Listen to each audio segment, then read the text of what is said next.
All right, let's go ahead and get started. Those who join us will just join us as we continue on. Just one moment here to get this in order.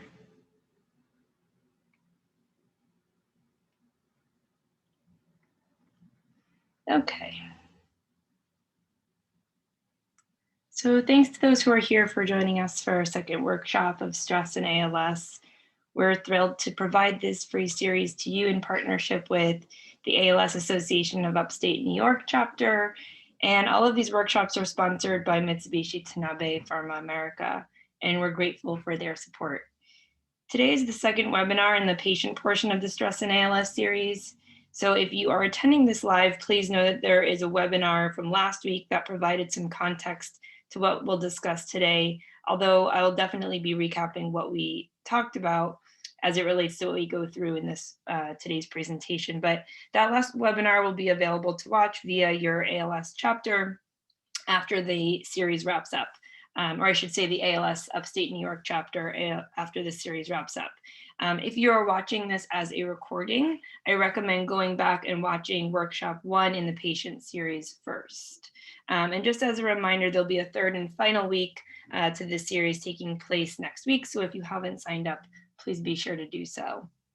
If you're looking for the caregiver portion of this series, that can be also found via the ALS Upstate New York chapter. And lastly, for those who are attending live, I encourage you to enter comments or questions into the Q&A box at the bottom of your screen on Zoom. And you can enter those at any time during the webinar. Everything is confidential. And if you are having trouble using this feature due to physical limitations or compatibility issues with your communication device, please feel free to invite a caregiver or a loved one to participate in this workshop with you and assist you in asking questions or commenting. If a question arises after or you're watching this as a recording, you can always reach out to us through the Beyond My Battle website to ask questions or let us know what you thought of the presentation. So let's get started with today's workshop.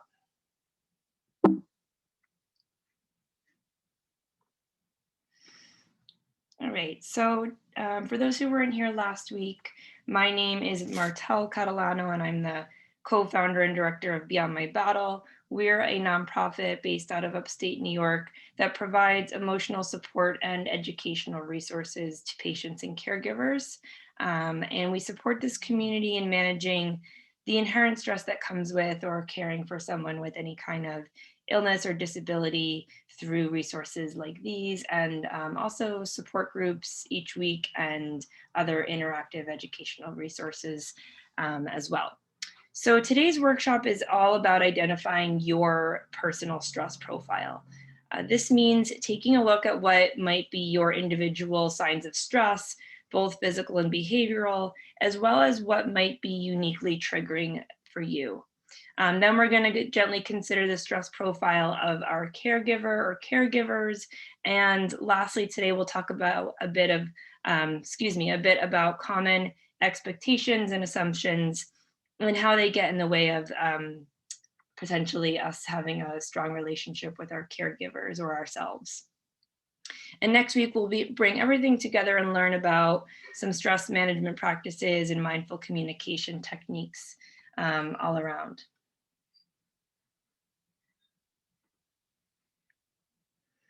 So last week, we talked about the stress that's inherent to patients and the vicious cycle of stress that creates problems for our body and our mind, and specifically our relationships as well. We also talked about how we can't start to manage our stress until we know when and why we're stressed and understanding, the why around it. So if you recall the iceberg, we talked about what we see on the surface is often just a sliver of what's going on underneath. We act or we talk, or conversely, sometimes we don't act or don't talk in certain ways that are a result of built up stressors under that surface. From emotions like fear and frustration to the physical stresses of our condition, there's a lot going on. So getting super familiar with the surface, our physical responses to stress and the behaviors we exhibit when we're stressed, is the first place to start before diving below to our triggers, where we can then begin to make connections and eventually create some calm.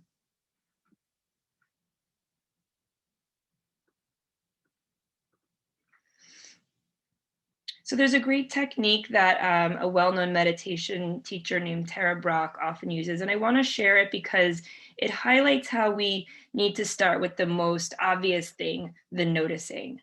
At the end of the last webinar, somebody asked how to deal with angry outbursts, and I said something along the lines of recognizing that you're doing it and recognizing when you're doing it is really the first step. You're already on the right track if you're doing that. If you recognize that you get angry, or that even, whether it's in the moment or afterwards.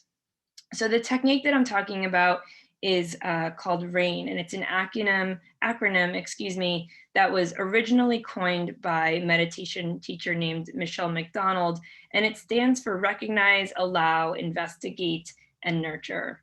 So this workshop is essentially taking us through these steps, and I wanted to offer this acronym to see it in case it was helpful for anyone. But we're going to talk about the R and the I a lot today. And next week, we'll basically move on to the N, that nurturing. But between the R and the I is that A of allowing, which is something that's really personal, and it would be hard to necessarily teach in the time that we have. And I think it's more important, and for the sake of this workshop, to talk about the recognizing and the investigating, because that allowing, it takes time. It's the pause, and it's the sitting with what we have recognized about ourselves without judgment.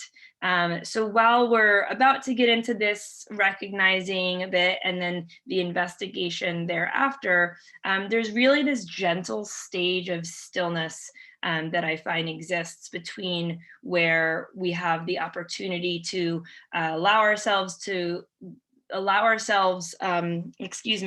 whatever we recognize is to just be what it is. So moving on here, we have the beginning stages of this recognizing, right?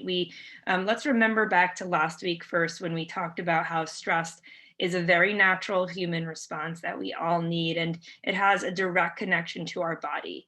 It would be great if there was a quick universal fix for stress, but each of us have stress present itself in our body in different ways. So for instance, I know that when I'm personally stressed, I get like a heavy digestive issues in my stomach. It feels really stiff in there. I know that I tend to get really sleepy and my eyelids feel really heavy.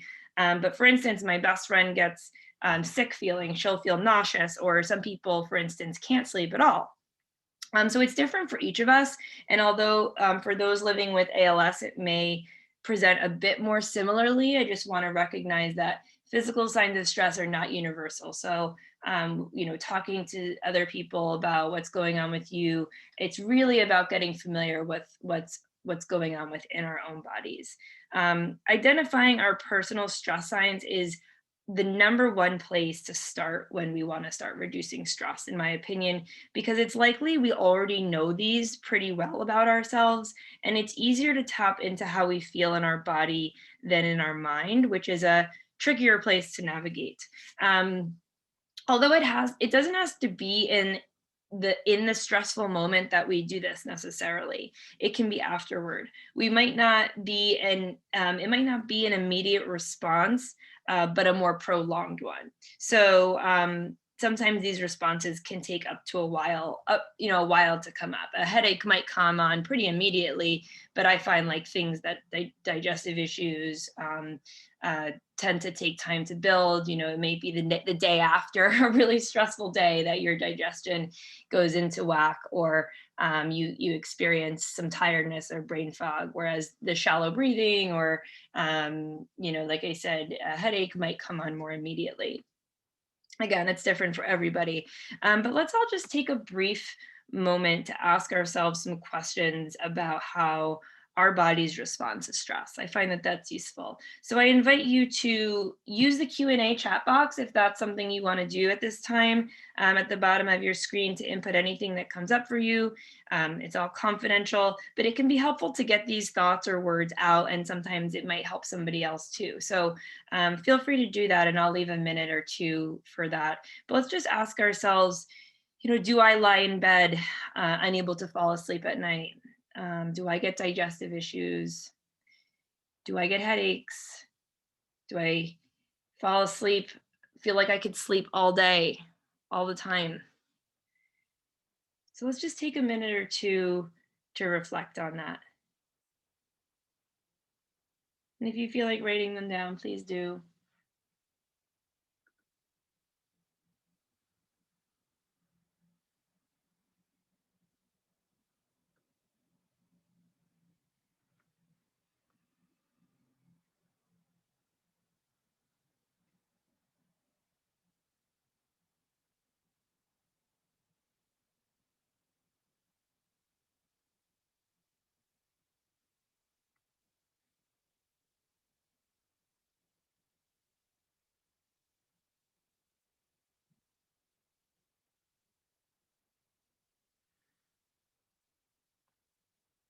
Alrighty.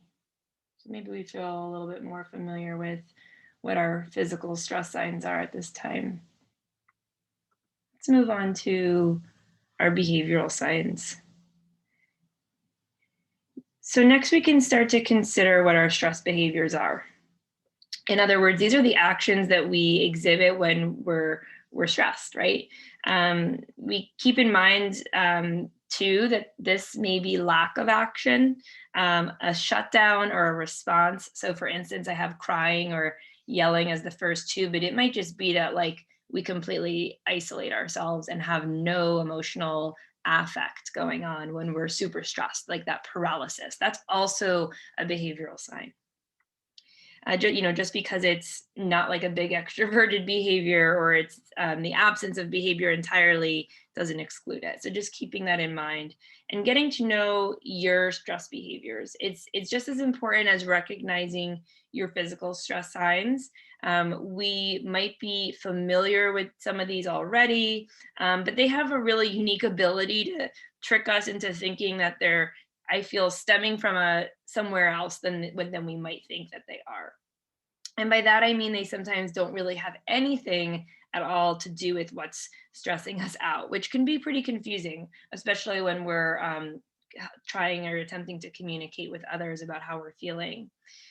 So a classic example, is that you're so stressed out about with worry or fear that you what is to come with your illness, and the thoughts and the stories are spiraling inside of your mind all day, and then something totally unrelated happens, like somebody asking you a simple question and you're very mean to them.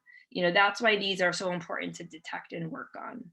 So again, let's just all take a moment. Again, the Q&A is open to anybody who feels like using it to share. But let's take a moment to ask ourselves about our stress behaviors.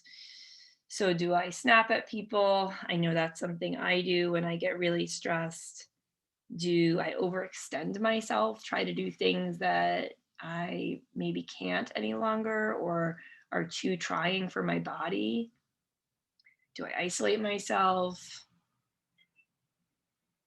We try to control things. That's a major one. When we lose control, we try to find control somewhere else. So just taking a moment to reflect or perhaps write something down.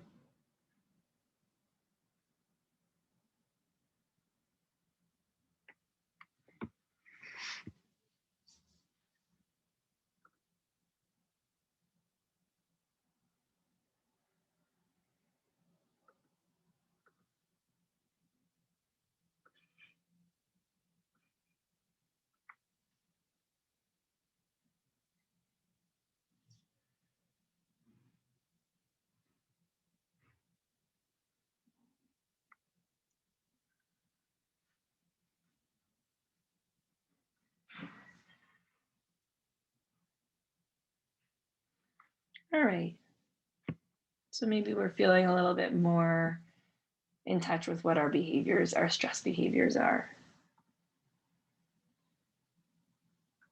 just after thinking about them a little bit.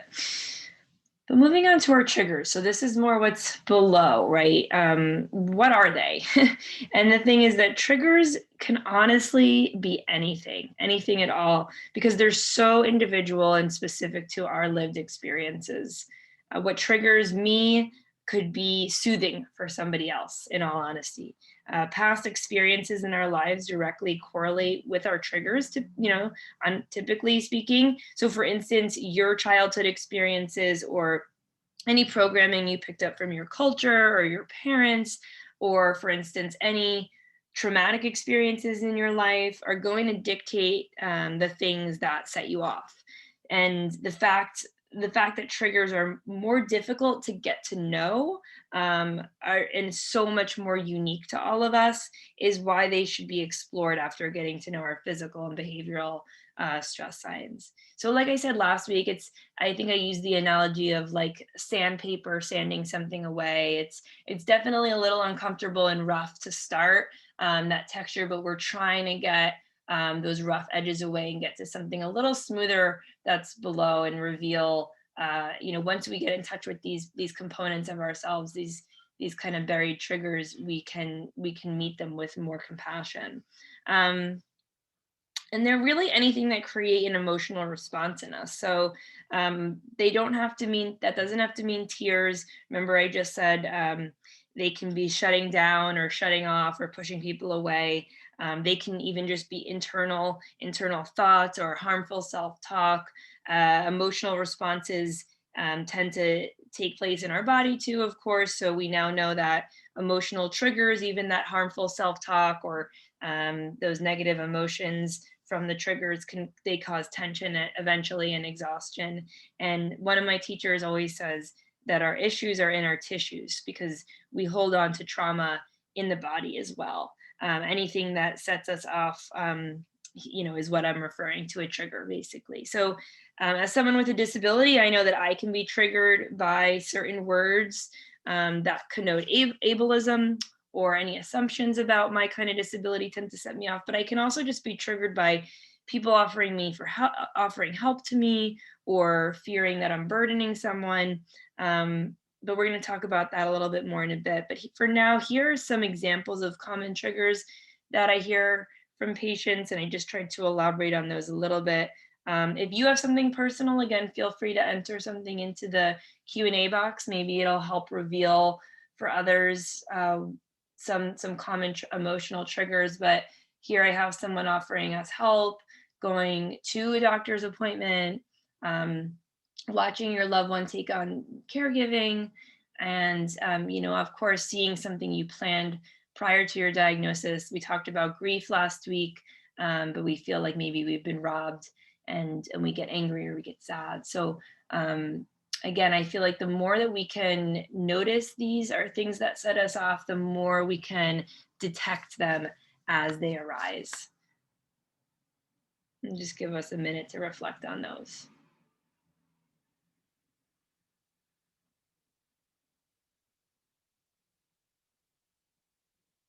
Okay, see here, things I used to be able to do trigger me because I get mad and I take it out on my family. Yeah.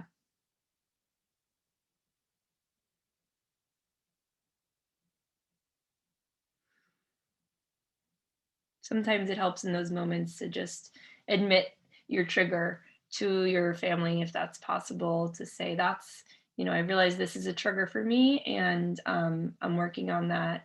Thank you for your patience. Thank you for your understanding. All right, let's move on. So our mind typically likes to think that the source of a problem is more obvious or on the surface of the iceberg instead of buried deep below. And like I said, because it's harder to confront that or face that or change that.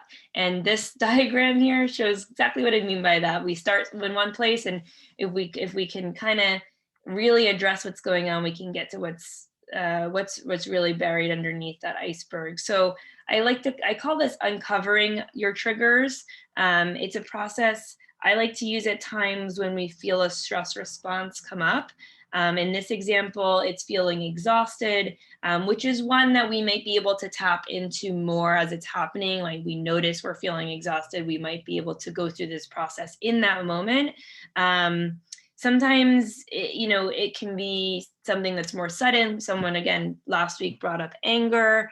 We might not be able to do this process in that moment. It might be more reflective. It might take place a little bit afterwards, and that's okay.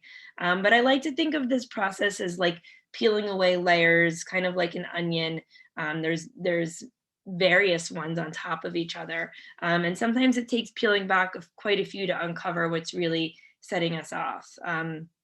And again, just to reiterate, it can be difficult to reflect during super high stress times, but we really need to identify our real triggers in order to best manage the stress.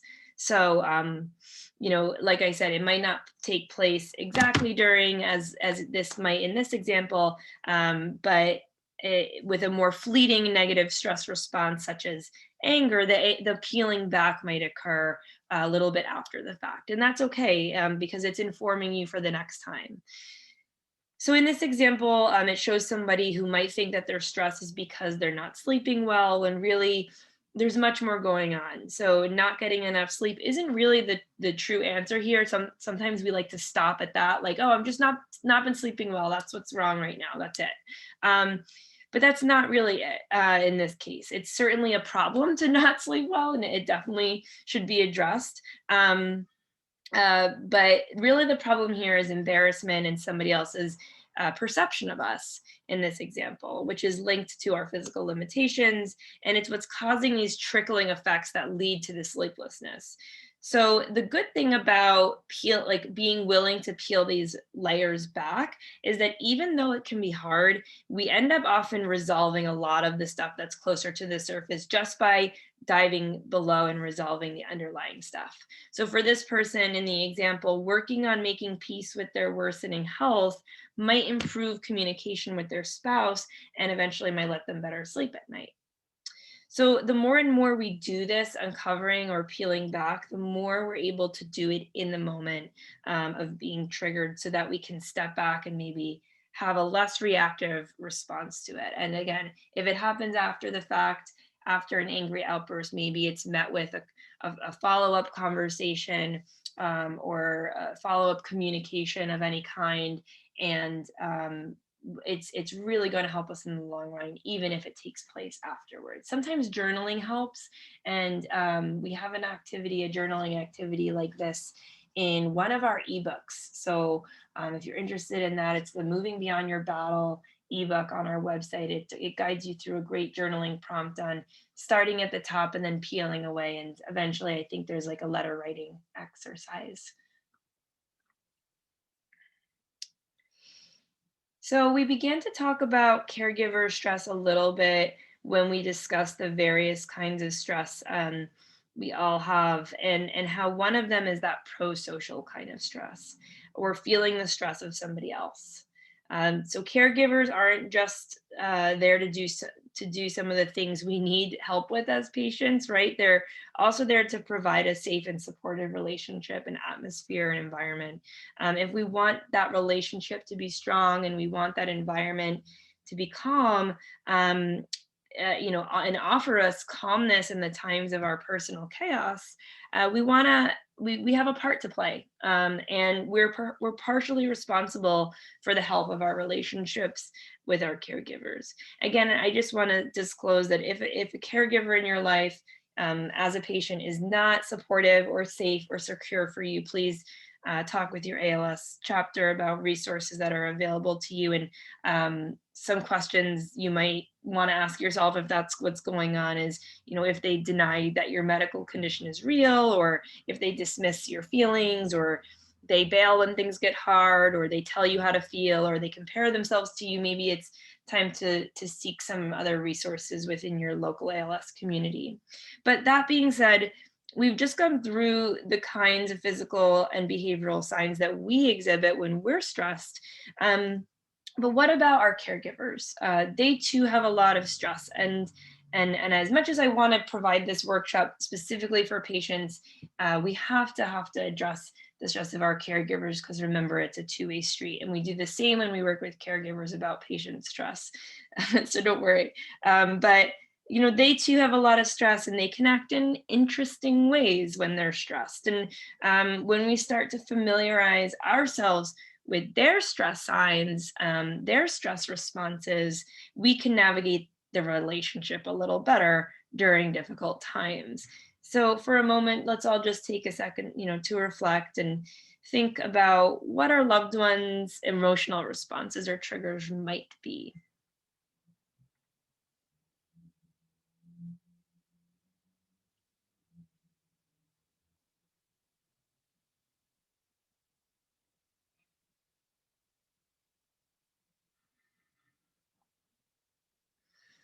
I see here just, yeah, controlling.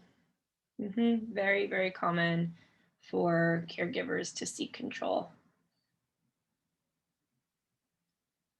And it's hard as a patient. I know it's hard to not feel like they're helicoptering, or I'm not sure what the right word is aside from, or just overbearing.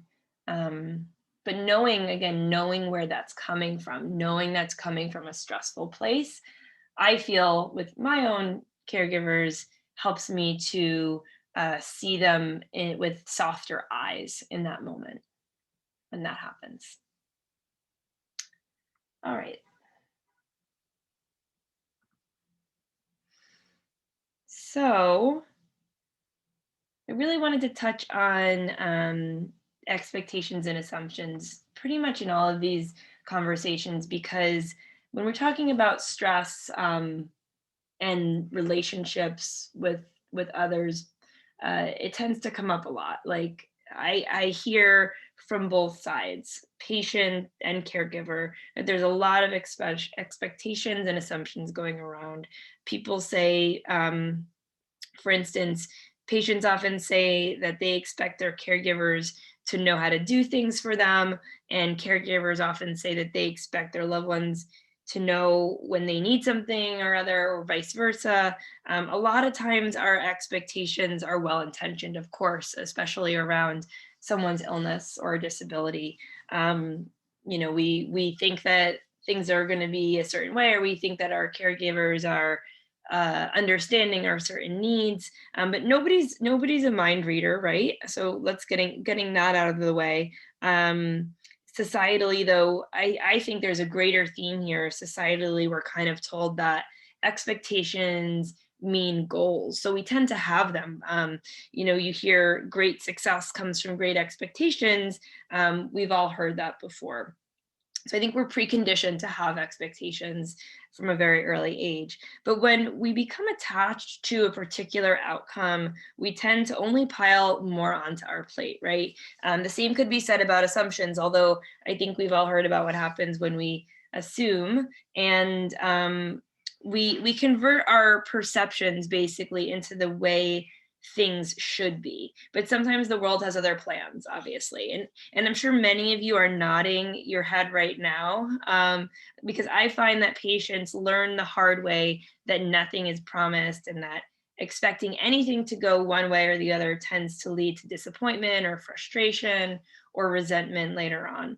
So this might sound kind of pessimistic if you're not nodding your head, but I personally think it's one of the greatest qualities that any human being can have, because not having an expectations, it doesn't mean that you have no hope or no positive outlook. It just means that you don't make predictions and you are more able to be present. So maybe we can use that reframing we talked about last week, and here when we start to think about expectations and assumptions, if we can reframe our ability to not have expectations to maybe be a great thing.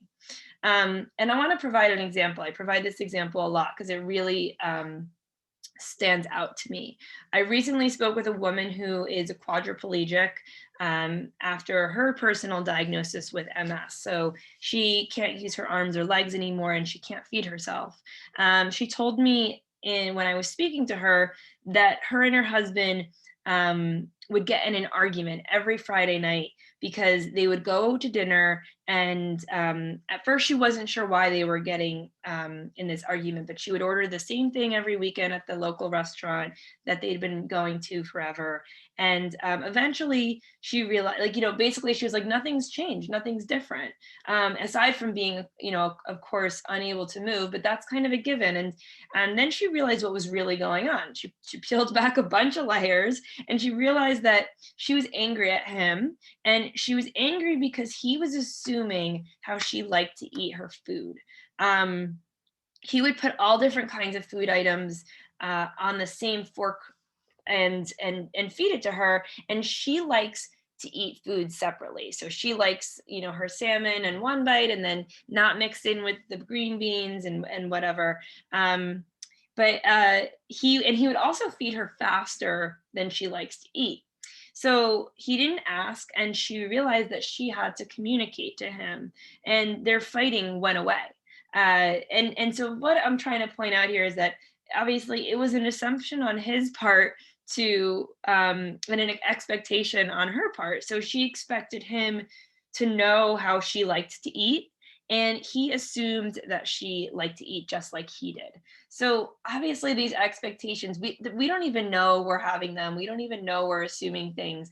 I find, I mean, in my personal relationship with um, my closest caregiver that I live with, has gotten in the habit of pointing out when I have an expectation or when I have an assumption. And I've done the same with him. So at first, at the beginning of our relationship, I did not like that. That felt accusatory. It felt like an attack of some kind. And now I love it. I love being pointed out that I have an assumption or I have an expectation, and it puts me back in the present moment. So again, that's what I feel like the real reward of kind of removing these from our life is. But so what's the solution here? I think it's best in sensitive situations or even rapidly changing new situations like a progression with ALS to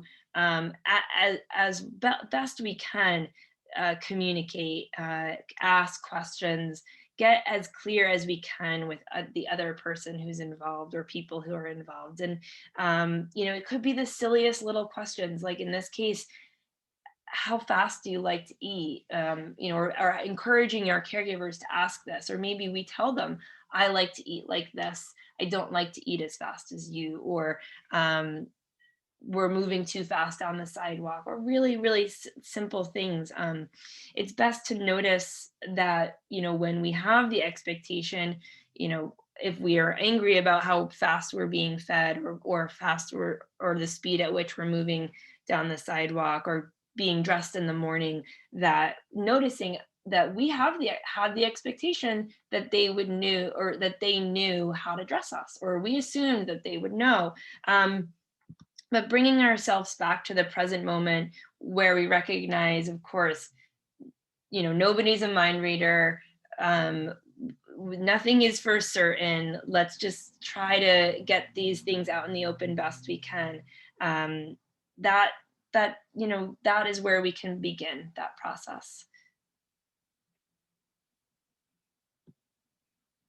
So I want to open up now, if there's any questions, any comments, before moving on to what we're going to cover next week, which really is going to bring everything together. I know I've talked a lot about communicating this week, and of course, there's very lots of challenges and obstacles with communicating with ALS, and we're going to touch on that next week. So keeping that in mind, I just want to open up the space right now for any questions, any comments.